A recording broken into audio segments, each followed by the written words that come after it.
Sup y'all, and welcome to Cold Wars Part 4. In this video, we'll look at the transformation of East and Southeast Asia during the Cold War.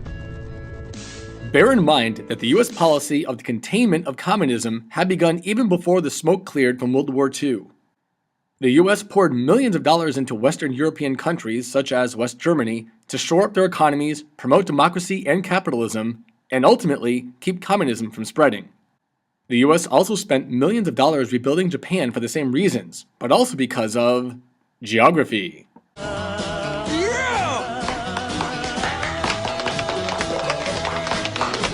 Japan was already an anti-communist nation, and by propping up and protecting these states, the US essentially set up bookends to help contain the spread of communism. While this was largely effective, we'll see that it didn't always run smoothly, and we'll look into this essential question. How was East and Southeast Asia transformed during the Cold War? Japan's recovery was aided by American occupation from 1945 to 1952. In that time, the US helped develop a new constitution for Japan that established democracy and protected civil liberties. Japan's armed forces, however, were drastically reduced and limited to a self-defense force. And in 1951, a defense treaty was signed pledging US support in defending Japan. American bases were set up in Japan, enabling the Japanese to use its resources for economic expansion. The Japanese government and businesses worked together, competing on the global market, sometimes described as Japan Incorporated, due to their effective coordination. Cheap labor initially bolstered Japan's export-oriented economy, and global conglomerates expanded such as Sony, Toyota, Honda, and Nissan. They provided strong job security with good pay and benefits and lifetime employment, that is, until the 1990s. However, Japan's lack of mineral and petroleum resources made them very reliant on foreign trade. In 1971, the United States, Japan's #1 trading partner, imposed a 10% tariff on Japanese imports to protect their domestic industries against the low-cost goods from Japan. Also, in 1973, an oil embargo by Arab countries imposed against the US and its allies led to massive shortages of badly needed energy resources, highlighting Japan's dependence on imported fuels and their need to improve their efficiency. Nonetheless, Japan emerged as one of the most powerful economies in the entire world. West of Japan lies the Korean Peninsula. After World War II, Korea was freed from Japanese occupation and split at the 38th parallel, meaning 38 degrees north latitude. The Soviet Union occupied the north, installing a communist government, while the United States set up elections in the south, leading to a capitalist regime. The fragile peace that emerged would not last long, and the Cold War was about to get hot. In 1949, China had become communist under Mao Zedong, and the US was not looking to allow another country to fall to communism. Then, in June of 1950, North Korea, equipped with Soviet weaponry, invaded the South to reunite the country. This resulted in the UN's first military action. UN forces, mostly led by the US and South Korea, landed behind enemy lines in the Incheon invasion. This occurred in September and was a surprise amphibious assault. Led by General Douglas MacArthur, the UN forces drove the North Koreans toward the Chinese border.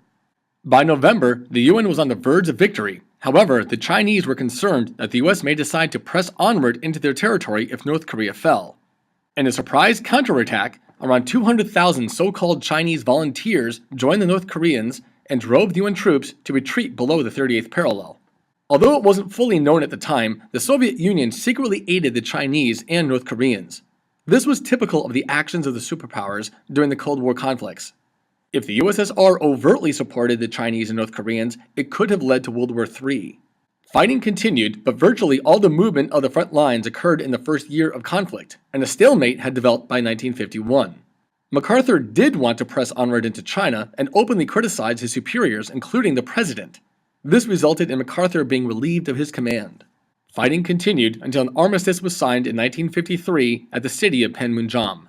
The spread of communism was contained, but at a steep cost of over 2 million people killed, and the Koreas remained divided largely along the 30th parallel. No official peace treaty has been signed to this day, and the Koreas are separated by the Korean DMZ, or Demilitarized Zone, the most heavily militarized border in the world. It spans the width of the Korean Peninsula and is over 2 miles wide. To this day, the US has around 28,000 troops stationed there, a major deterrent for any would-be invasion. Now, moving our attention to China, Mao and the Chinese communists sought to radically transform their nation along Marxist and socialist principles. They transferred land from the landlords to the peasants and killed around 1 million former landlords branded as enemies of the people. Following the Soviet example, a 5-year plan was instituted from 1953 to 1957, focusing on heavy industry and collectivized farming. However, Mao differed from Marx in that he sought to change China not through the urban proletariat, but through the rural peasantry. And he not only sought to change China economically, but socially, by changing the people themselves. For instance, the Chinese characters were simplified to promote literacy, and women gained some legal equality, but were still paid less than men and still had to handle domestic duties. In 1958, a second 5-year plan was instituted, the Great Leap Forward. It sought to increase farm and industrial output, and small collective farms were organized into large communes of around 5,000 families. This was a dismal failure. Low-quality goods poured from their industries. In the upper right-hand image, you can see the so-called backyard furnaces that were used during the Great Leap Forward to produce steel. However, most of it was brittle and of poor quality. Forced collectivization also slowed food output. In the lower left-hand image, it shows a typical commune, including several villages, thousands of acres of land, and up to 25,000 people. They had their own schools, housing, factories, and dining halls. Unfortunately, as many as 30 million Chinese people starved from 1959 to 1961. This was the Iron Rice Bowl era, meaning that people were guaranteed jobs, but they were paid the same regardless of the results. This approach led to unmotivated and unproductive workers, and even worse, this led to massive famines. Now, Mao believed that traditional values caused the Great Leap Forward to fail. So, in 1966, he led what was known as the Great Proletarian Cultural Revolution, in which he attempted to rid China of the 4 olds: old customs, old habits, old thoughts, and old culture. Taking control of the media, he urged young people, mostly students and workers, to form Red Guards to attack what he dubbed as capitalist elitism. Millions of people drastically disrupted society, closing universities and businesses, forcing the educated to work in the fields, and destroying countless historic artifacts and buildings. Mao's followers carried copies of his Little Red Books filled with Mao's communist-infused quotations. It's no surprise that the Cultural Revolution was a catastrophic failure and was eventually abandoned. The next great conflict of containment occurred in Vietnam, which at the time was French Indochina. In 1946, the Viet Minh, a communist militant group named after their leader Ho Chi Minh, started a rebellion against the French in Indochina. In 1954, the French were defeated at an outpost in Dien Bien Phu. The French negotiated for peace, producing the Geneva Accords, ending their rule and splitting Vietnam along the 17th parallel. And just like the Koreas, the North was communist and the South was somewhat democratic. The split was supposed to be temporary and elections were set for 1956. However, they never occurred because the US feared a Ho Chi Minh victory. Increased US involvement followed the domino theory, suggesting if Vietnam fell to communism, the rest of Southeast Asia could follow. Presidents Eisenhower and Kennedy sent advisors and aid only to that point. By the 1960s, communist guerrillas established the Viet Cong and began leading an insurgency against the South. Then, in 1964, the Gulf of Tonkin incident occurred in which a US destroyer was attacked by North Vietnamese patrol boats. It was at that point that a massive escalation occurred under President Lyndon Johnson. The US would eventually commit over 500,000 troops in the following years. However, war was never formally declared. Now, the Soviet Union and China sent aid to the Viet Cong, but no troops, to avoid direct conflict with the US. And from 1965 to 1968, a massive US bombing campaign was waged called Operation Rolling Thunder. And the North Vietnamese funneled supplies and troops south through what was known as the Ho Chi Minh Trail. This was a series of underground tunnels and heavily covered paths, often cutting through neighboring Laos and Cambodia.